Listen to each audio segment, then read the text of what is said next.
Greetings, dear viewers. We're glad to welcome you at the International Roundtable. As a continuation of the online conference, Global Crisis, this already affects everyone, held on the July 24th, 2021, on the platform of ALLATRA International Public Movement. This conference was interpreted into 72 languages by volunteers. Scientists, researchers, professors, politicians, businessmen, and other specialists got the opportunity to voice the truth about the problems humanity faces now. And also, I wanted to announce that the next conference, Global Crisis, the time for the truth, is already scheduled, and it will take place on December 4th, 2021. Everyone can participate and take part in preparation. Now I want to pass the word to my co-host, Sean. Sean? Thank you, Anna. Today, we would like to talk about several topics that were raised during this conference: environment, climate, and that ecological and climate crisis that were already taking place in the world today. We're happy to introduce our guests today. And I first want to introduce Larissa Asmanavov, Associate Professor of the Russian State University for the Humanities; Rico Paganidi, founder of EVOL, is the research journalist, author, publisher, speaker, and leading world expert in the study of ancient civilizations and Egyptian history. Tatiana Hoynatskaya is a PhD in public administration, director of the Universality Institute, vice president of the Polish Academy of Universal Administration. And Samuel Tinwa, climate and environmental activist, CEO of Echo Bamboo International. And to start off this roundtable, let's watch a short video.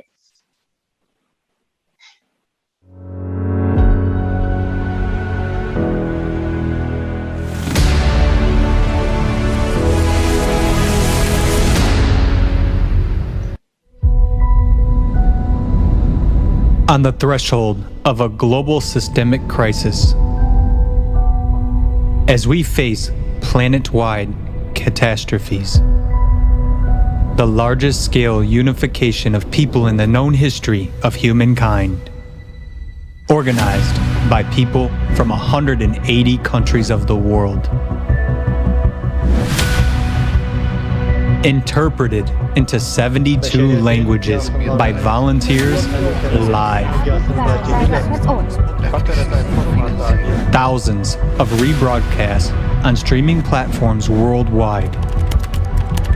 Millions of viewers around the planet. International Conference Global Crisis. This already affects everyone.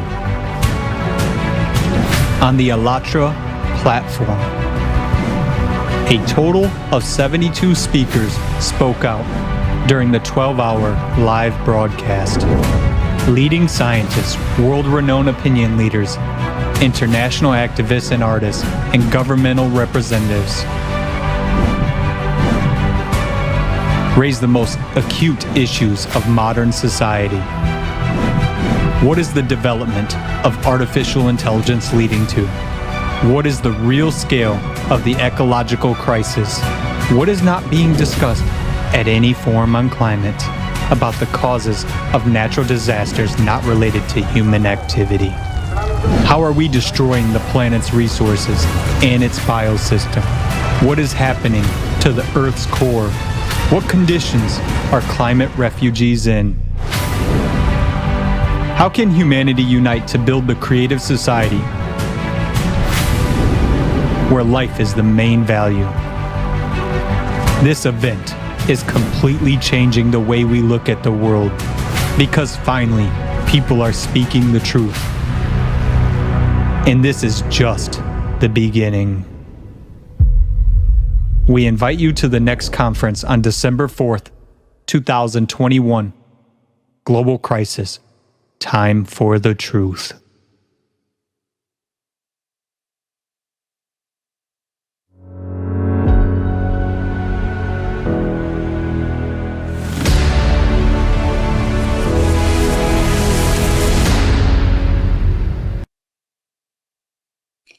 just as I mentioned before, the conference is prepared by volunteers and we are inviting everyone to join. And now I wanted to address the very first question to our guest, Larissa Usmanova. Larissa, we know that after seeing the conference, you've invited ALLATRA TV for an interview to your channel. And could you please tell us the whole story and how it happened and what prompted you to do that?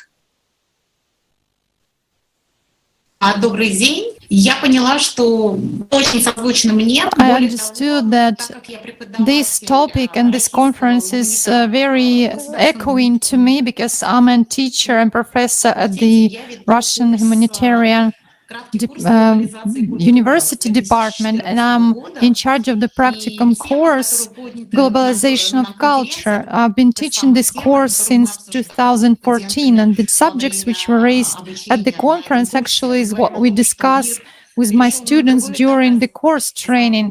We are speaking of the fact that the world is now on a different stage, and this is an objective process. It is described by philosophers, and it's an objective process of developing science and technology. The humanity has always been striving for that, but now we are on the stage of changing our relationships between human and nature. And you know, there is a certain type of relationships between human and nature.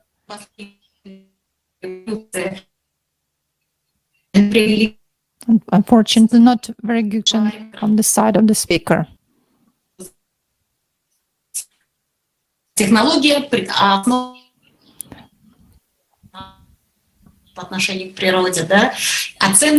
Technologies are developing, but this is sometimes our technologies are not very environmental and nature friendly, and that's what we are discussing with my students. I was very happy to see that actually there is such a platform. I didn't know that there is ALLATRA International Public Movement, but now I know that there is an international community that deals with such issues.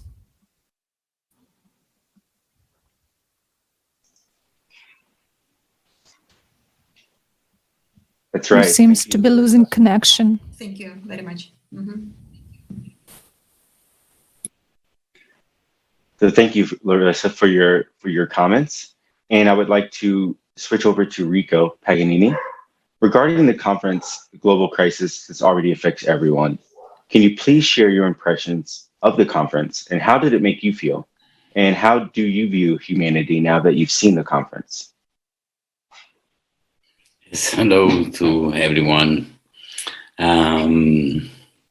It was really hard for me, even if I am a publisher and I wrote several books also about this topic, especially one about the increase of the environmental catastrophes, and I thought that I have a quite complete overview. But I learned quite a lot from this conference, as there were shared like the actual numbers, scientific proofs.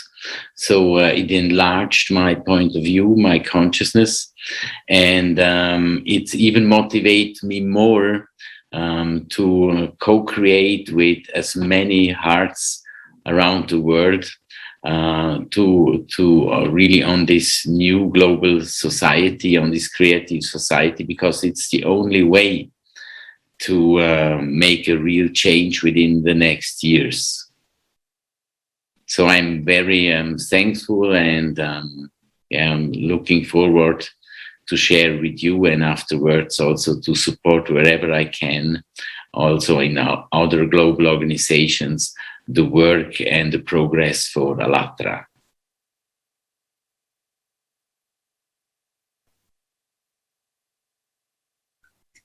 And now I want to ask Tatiana I also wanted to ask you about the conference. What impressed you the most, and what do you think are the real reasons for the crises we're facing today?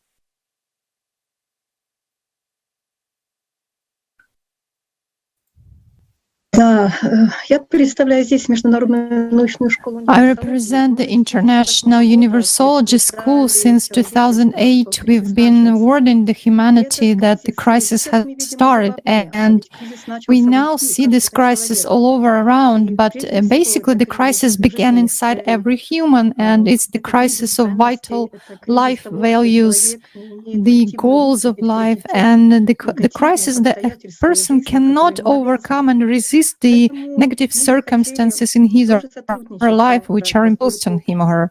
So we do want to cooperate with ALLATRA now, because you know and really good at showing the crisis in such a vivid form to the entire humanity, and you raise the importance of taking common steps all together. Speaking of the creative society, I'd like to say that first of all we should focus on upbringing a creator in a human, in every person, to show to humanity and to every person the way from the development way from the current state to the state when every person will become an integral part of the entire society, of the whole planet, so that all of us will be united, all countries. So thank you very much for your tremendous work. Thank you.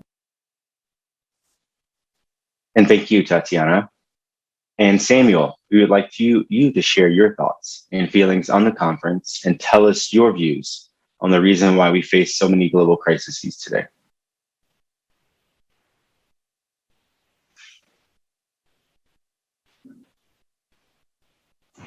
Okay, yes. Good evening, everyone from Uganda.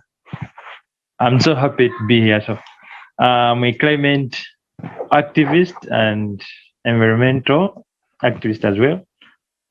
To the Creative Society, I really appreciate the work the Creative Society is doing, in that it connects people of different environmental issues to discuss and at least come up with a solution. Because if you find that someone having a problem in Africa or in Uganda, there's another person who is in Russia and they're having the same problem. If the two can connect and discuss the different ways of solving the issue, it really helps so much, and it inspires very many different people to come on board and work on that issue. Creative Society, I really appreciate it in that it connects people and brings out the different problems that are affecting the people within their societies. So it brings out in that it brings out in a way that the few that are really affecting the environment, it brings in that aspect of understanding how human beings connected to nature and what activities are being done or what actions are being done to either to conserve the environment or to destroy the environment. So in Creative Society, we find that we are connecting with the different professional people, different careers that are really showing us that yes, we need to act, we need to respond to nature. Nature is calling us to do something, but we are not responding.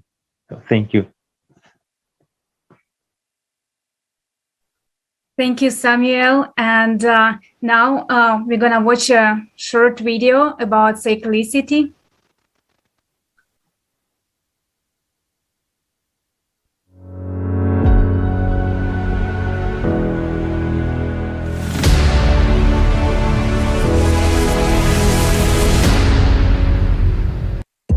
Cyclicality of climate disasters. 12,000 years ago, there was an era of dramatic climate change. Rapid sea level rising, earthquakes, floods, volcanic eruptions, and lava rains from the black sky. According to geologist John Embry, a climate revolution occurred around 11,000 BC, accompanied by accelerated sedimentation and a sudden rise of Atlantic water level. Overall, the objective evidence strongly suggests that a great cataclysm occurred in the 11th millennium BC. It had such profound implications that it became a particular watershed between two very different eras in the history of our planet. Further evidence of the cataclysm was the fact that animals died out most intensely between 11,000 and 9,000 BC, when violent and inexplicable climatic fluctuations occurred. Despite the explicit taboo in science, many scientists today speak that everything on the planet happens in certain cycles, including global climatic events. A logical question arises. What kind of cycles result in global cataclysms? The report by Smotron on Geostrategy 21 website reads, "The current stage of the planet's and civilization's existence is characterized by the fact that at the turning of the second and third millennia, the Earth passes through almost simultaneous ending of several rounds of individual evolutionary spirals of the galactic solenoid at once. They include its cyclic revolutions of about 2,000 years, 12,000 years, and 370,000 years." Vladimir Vasilyevich Bubanyakov studied the cycles of the Earth's evolution: astrophysical, geological, biological, and historical. They all turned out to be subject to the great cycle of the change of epochs, lasting 11,911 years. This number is a multiple of the periods of revolution around the Sun of all its planets, with precision down to 1/100th of a terrestrial year. Alexander Mikhailovich Botern. I maintain that the planets also revolve around their center of mass, in the direction perpendicular to the plane of its orbit. As a result of such rotation, the planet Earth occasionally flips over in space by 360 angular degrees, thus triggering a cyclicity of global events. The global catastrophe with a periodicity of 12,166 years. The entire appearance of the Earth and natural conditions periodically change, which directly affects the historical development of humankind. Igor Petrovich Kopolov and Vitaly Vasilyevich Lushiev. The small 13,000-year galactic half-cycles are also related to global climate changes and other catastrophic events, but they proceed without the magnetic field polarity reversal. The boundary of these cycles is distinctly defined by the rise of the ocean level and global climate changes. These events have received the name of the World Flood. Concerning the fact that the World Flood had occurred, modern science has no doubts about that.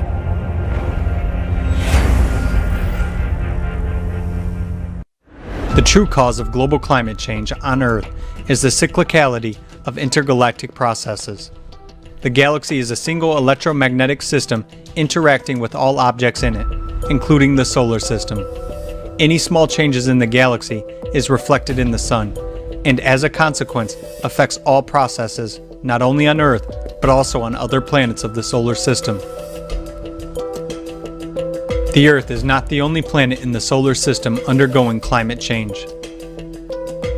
The increasing amount of Pluto's black spots, polar shifts on Uranus, changes in Neptune's light intensity, and melting of ice caps on Mars make it clear that changes are underway throughout the entire solar system. The fact that other planets and moons in the solar system are also warming, and apparently there is no anthropogenic emission of greenhouse gases there as such, proves that CO2 is not the main driver of our planet's warming. Mars, Triton, Pluto, and Jupiter all show signs of global warming. Thus, there are many factors influencing the Sun and the solar system.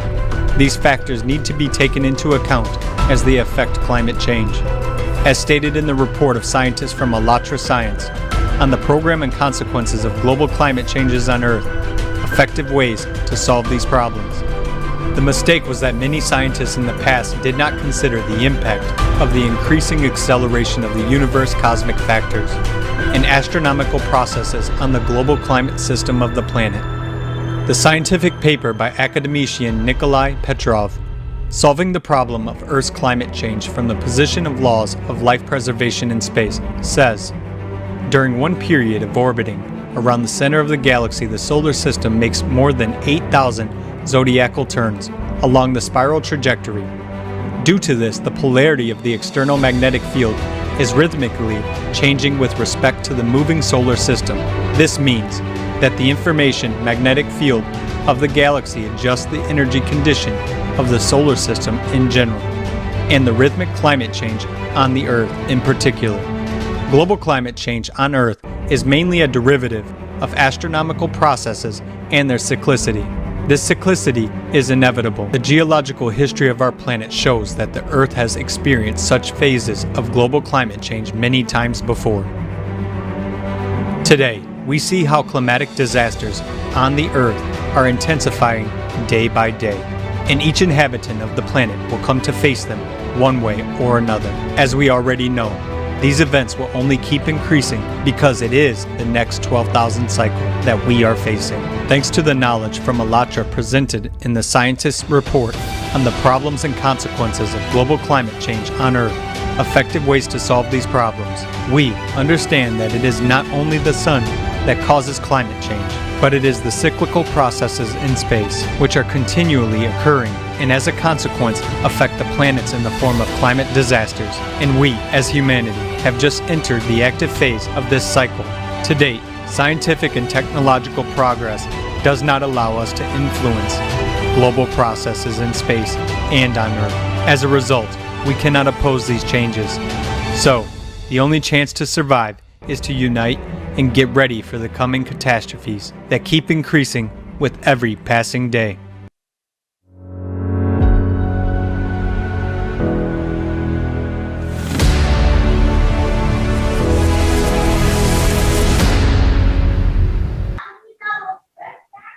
This video gives us a clear understanding of the cyclic processes that is happening today with our planet.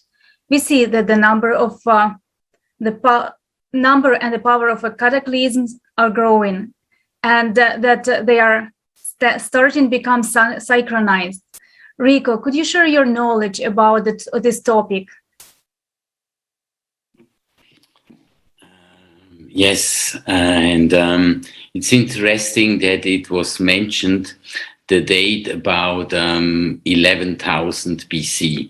This means it's 13,000 years ago from now. And it's probably also interesting for some of you that we have 4 cycle calendars on Earth. Many know the Mayan calendar, but we have also the Indian, the Vedic calendar, and we have the zodiac calendar and the Great Pyramid calendar, and all the 4 have an outer circle of 26,000 years.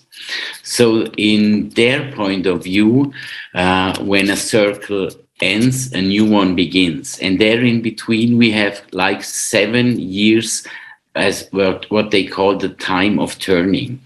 And the interesting, amazing thing is that all these circles end at 2017, and they go until 2024, these 7 years. So right now we are in the middle. So it's kind of the turning point. And this is aligned with what you mentioned, with this increase of natural disasters. They are all announced even by the elders, which are work together all around the world. So it's interesting that here again, it's like the old and the new wisdom and knowledge is coming together. And so we have to prepare and to see that just in the last 20 years, we had more global disasters than in the whole century before. And always when you hear about in the news about these catastrophes, you hear also that they are getting stronger, and they always say they are the biggest or strongest since they are doing measurements. So it's interesting to see also this alignment and to finally recognize and share with humanity, even if we were taught in the mass medias every day, that the main reason is like the environment pollution, which is really incredibly bad, we have to see that the second reason is the activity of the sun, which was getting very much stronger also within the last 20 years. And what was mentioned also in the video about the solar cycle and these cycle calendars, because these 26,000 year circles are aligned to the galactic conjunction. This is NASA science. And they call this galactic conjunction, like it was also a little mentioned in the video, because 26,000 years it takes our solar system to circle once around our galaxy, with these zodiacal turns that were also mentioned. And so the main thing is that humanity has to connect back to nature. It was mentioned first very well by Larissa and also by Samuel about this relation between humanity and nature. And for me, the main problem and cause of all what we have today is that just within the last 200 years of industrialization, the human has like separated from nature. And we have to reconnect with nature, also to appreciate Mother Earth and nature for the living, and to raise this consciousness. And this is so wonderful that we are together co-creating on this process and share this knowledge with as many humans as possible, because we have not, the time is not just ticking away. We have already 5 after 12, and soon we reach the point of no return. So it's really the call for action for everyone. Thank you. Thank you, Rico. Well, very well said. Absolutely. So cyclicity is definitely a main driver of climate change and global crises around the world. Larissa, I would like to ask you, on the threshold of crisis, the natural reaction of a human being is to look for a solution, to look for a way out. Today, we're not on the threshold, but in the midst of a crisis. How important is it to revise our value system in these times? And can this save humanity?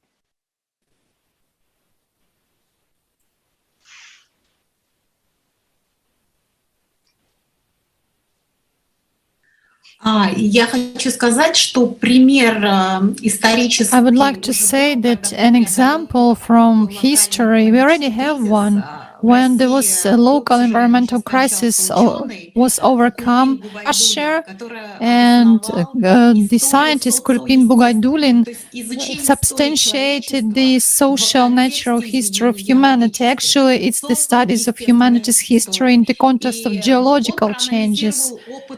And he analyzed the experience of China over 2.5 thousand years ago, when the local Chinese civilization had a local crisis due to the split of the population. So what the Chinese culture do at that point? They changed culture and cultural values, and they rebuilt the relationship between nature and humanity. So we can see that humanity did such changes, and now we can see the global environmental crisis on a very large scale. But we see the same task, have to change our attitude to nature, to make it different, and to build another system of values, because different values will bring new technology to us, new relationship with nature. So far, humanity and scientific researchers do not see other technologies because they have certain paradigm. But if we change the values, we will change the scientific paradigm, and then we will have totally different technology, which will enable us to coexist on this earth in a transformed form. Я ответила на вопрос. Have I answered your question? Yes, thank you very much. It is extremely important to bring up moral values in our society. And thank you very much, Larissa. And now I wanted to ask Samuel, you as a climate activist, can you share about climatic situation in Uganda? How has the change in climate and ecology affected everyday life of people?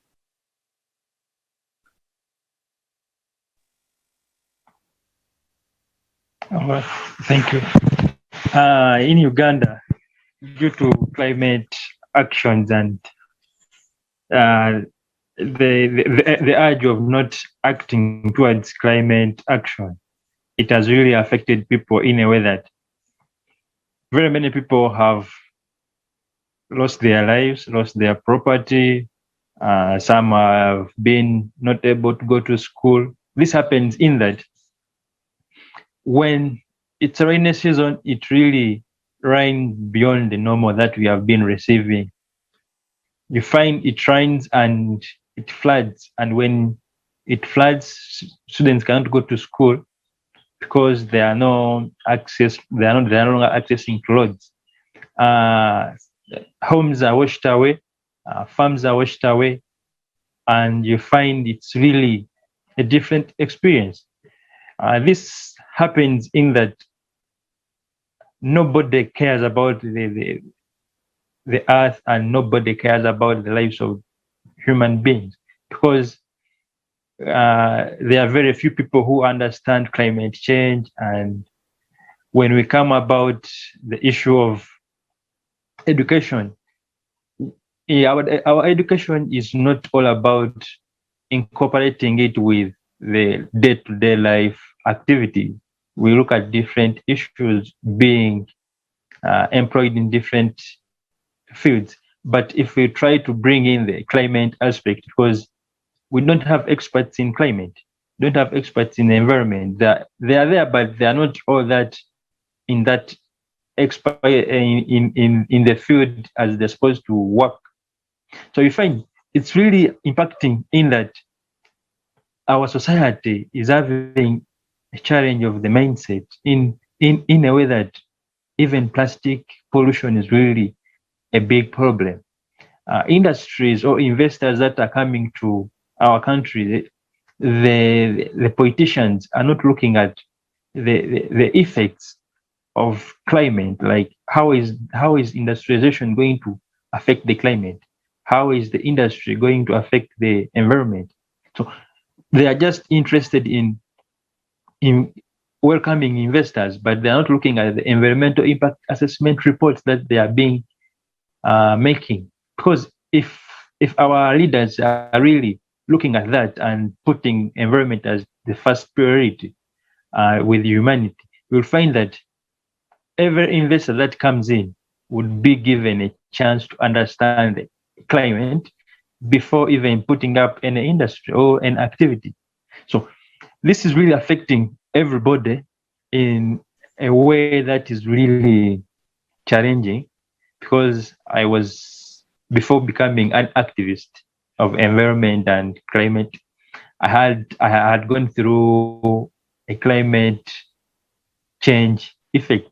There was too much rain that we received, and our home was washed away. The farmland, because it was subsistence farming, so it was also washed away.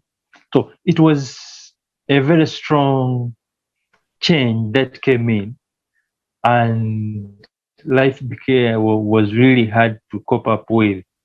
But later I realized that we are having very many people who are really being affected by climate change. My younger brothers, sisters, and other young children that I used to live with in the society, they were not being compensated, or they were not being looked upon to see what happened and how best can we handle this.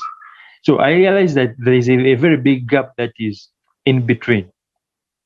So I had to go and start doing climate awareness on my social media platform to tell the world and tell the different people that yes, the different activities that different human beings are doing are really affecting the climate.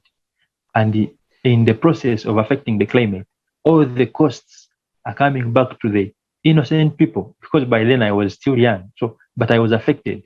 My home where I was staying with my parents was washed away. So if we can really bring this aspect of understanding climate and bring it to coexist with human activities, I believe we shall have a better society that we can stay in, because you find industries you find politicians who are influencing the different activities with a personal benefit.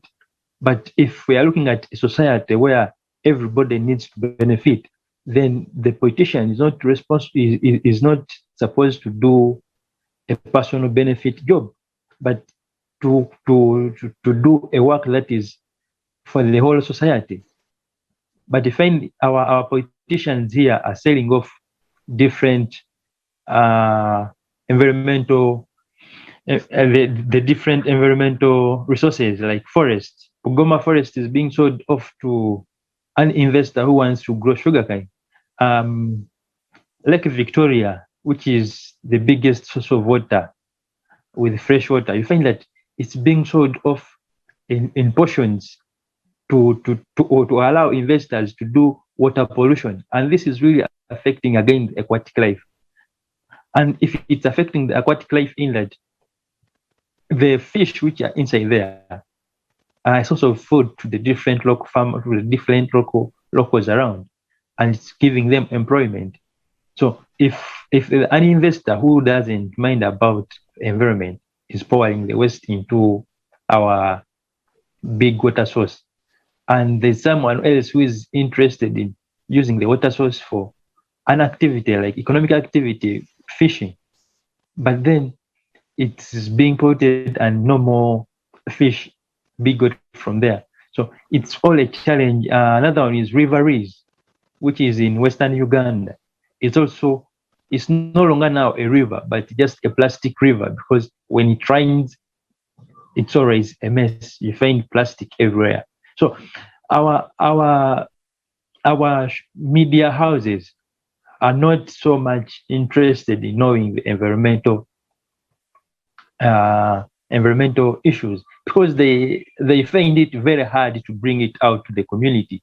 And even you find that stories that are concerned with environmental aspects are not easy to sell in the community. So for them, they're interested in profitable news.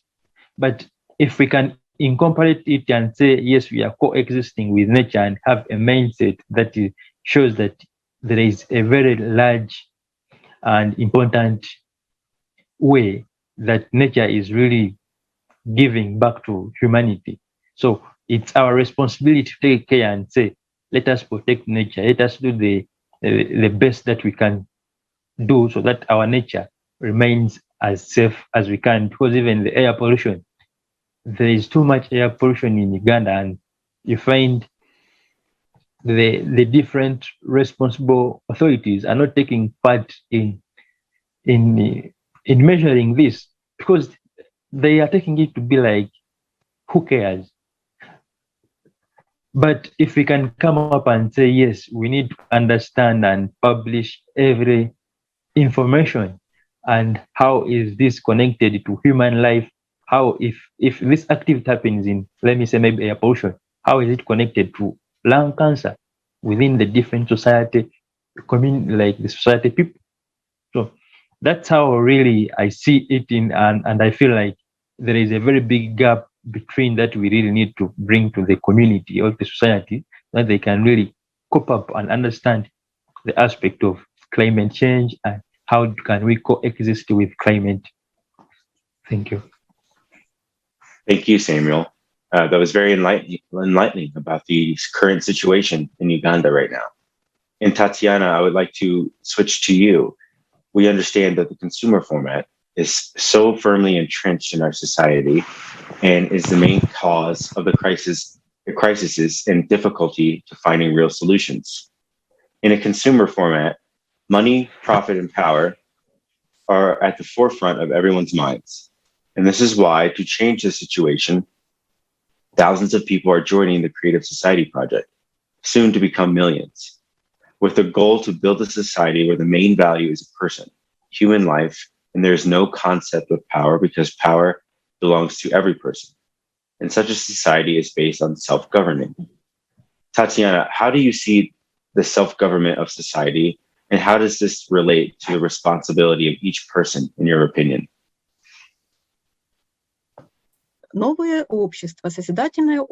The new society, the creative society, is actually has to be actually built on these principles, which because they are oriented with nature, because everything around us is built on the same principles in nature.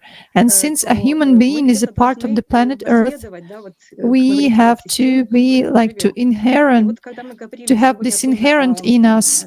And when we speak to when we are speaking today about the climate and environmental crisis, we understand that these crises are numerous in our life, and not all these crises were nature-oriented, nature-based, because humanity many times it generated this crisis itself, but certainly a certain part of humanity still survived. And if we look at which part of humanity survived climate disasters, we can say that that part of humanity respected the planet, respected nature, and identified themselves with the evolutionary development. So now I think we are not in a situation when there is no way out at all. We have to look inside ourselves, because a human normally doesn't really understand who he is. Actually, a human being is a complex energy structure.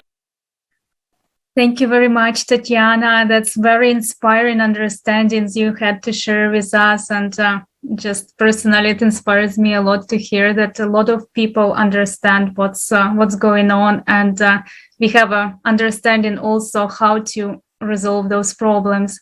And now I wanted to ask another question, Samuel. Why do you think it is so important to raise problems of global climate change, and ecology? Do you think we are ready for major changes needed in society? And also, do you think unification would help us to overcome those challenges?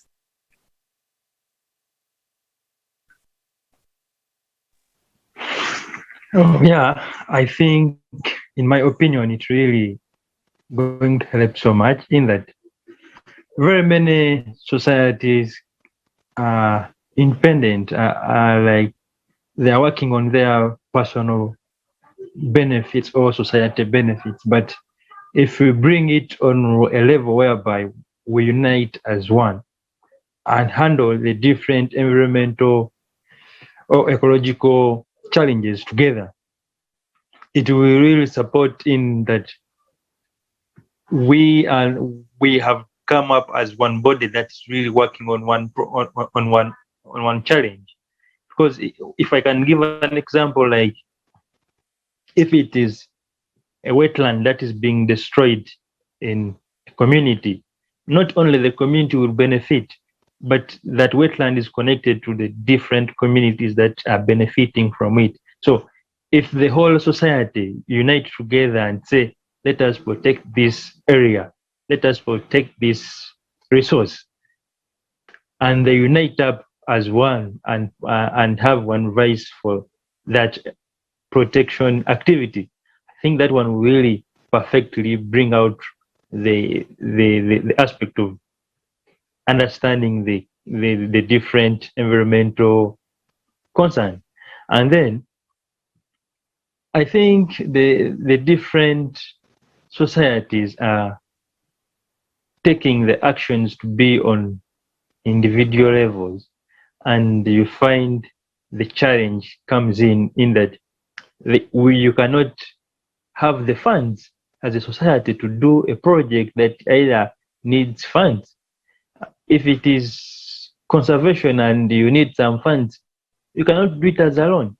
But if you come up as a society or as a group of people that are really united with one goal, it gives you a chance that everybody will either contribute something. Ideas will be given out to the society so that you can come up with one idea, since you are all united and you are running for one goal. I believe in that if this is really happening, it can give a very good crew or unite the society, so that even the younger generation that are coming on board can really understand, because they are already united and they have found the process being worked upon by the elders. So if the elders are already united and the younger generation is coming in, it's just a matter of copying up and say it's already a policy. So we cannot do anything but to work as a society, as a one group event, so that we can achieve the goals of our elders and also to achieve the goals of we, the younger generations. Thank you, Samuel. I totally agree. Enrico, I would like to ask you, do you think that people around the world are properly informed?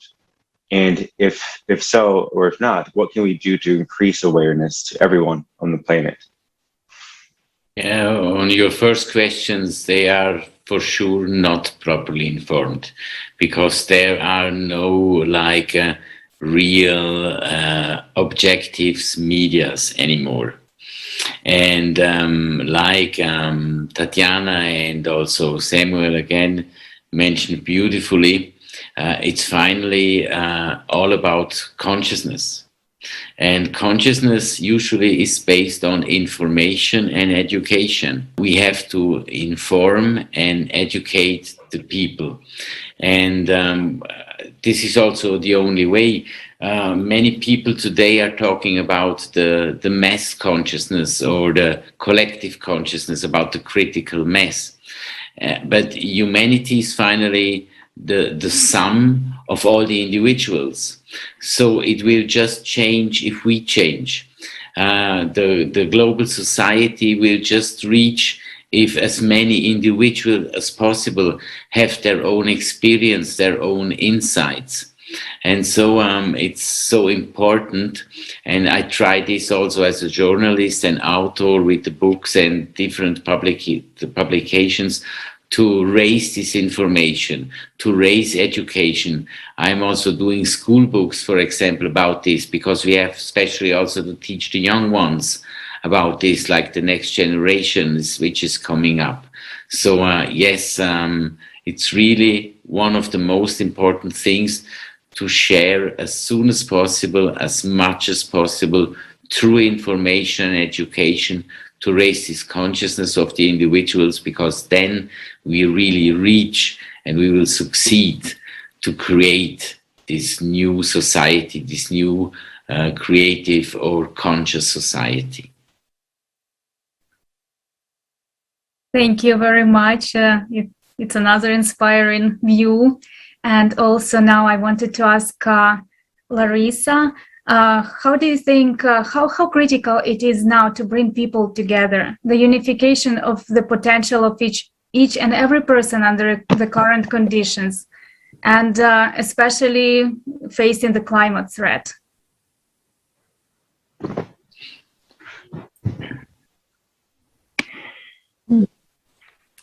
Да, спасибо большое за вопрос. Действительно, Yes, thank you very much for your question. This is an inevitable process on the current stage of humanity's development, because unification has started since 1990s, when the Soviet Union collapsed, and previously we had this bipolar model of world structure, but now we understand that humanity is a totally different level of technological and social structure of society.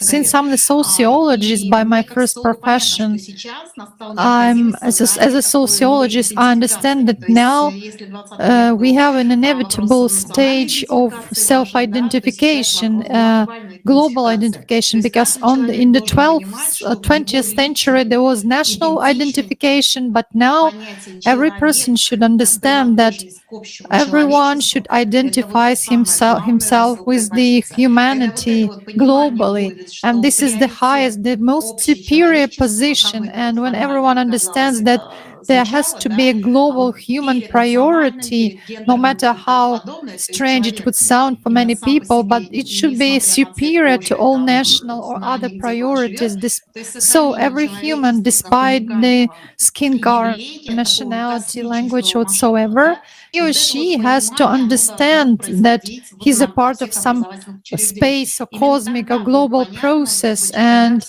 in this way, we will understand that all these borders will be eliminated, and every person in solving his or her economic and political issues will first of all rely on humanitarian basis and preserve this phenomena of the global human principle.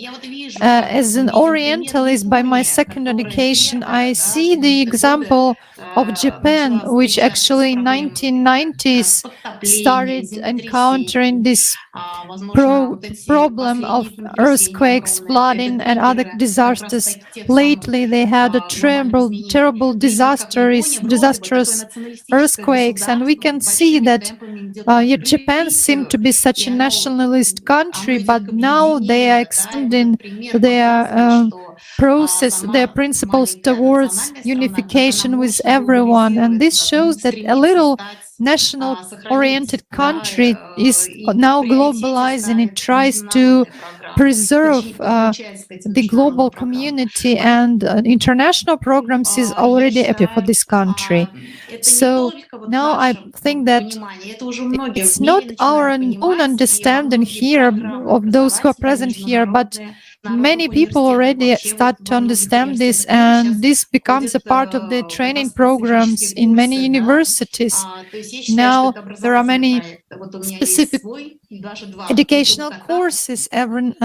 For example, I have 2 programs like this on YouTube channels in particular, and I try to promote these subjects for the young people. In particular, I speak about this among all people whom I know.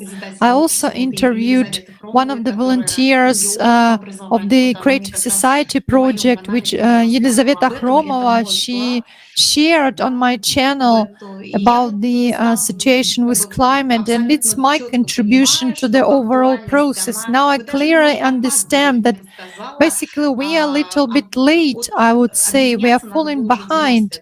We had to unite in the 1990s, but now it's not urgent, but it's super urgent, and we should do it as soon as possible. Absolutely, Larissa. Thank you so much for sharing your thoughts. Once again, I want to thank our guests for joining us today. Also, big thanks to everyone involved in the preparation, interpreting, and streaming this roundtable and other broadcasts on ALLATRA TV and other broadcasts on ALLATRA TV channels. Thank you very much. I give the floor to Sean. Thank you, Anna. It's important to understand what dangers we face, no matter how intimidating they can be. Today, we heard from specialists around the world sharing their understanding of the world we currently live in and how we can possibly avoid total disaster. We will keep ringing this alarm bell until all of society wakes up and starts to actually change for the better. Cooperation, love, understanding, and faith can pave a clear path to our salvation, as we most certainly face total annihilation if we do not change our ways. Time is ticking, and it's time for humanity to unite. We are already uniting again on December 4th, 2021 for our next international conference, Global Crisis, Time for Truth. I ask that each of you participating and watching today, please join those around the world as we again examine the current state of our world and offer solutions to our greatest problems.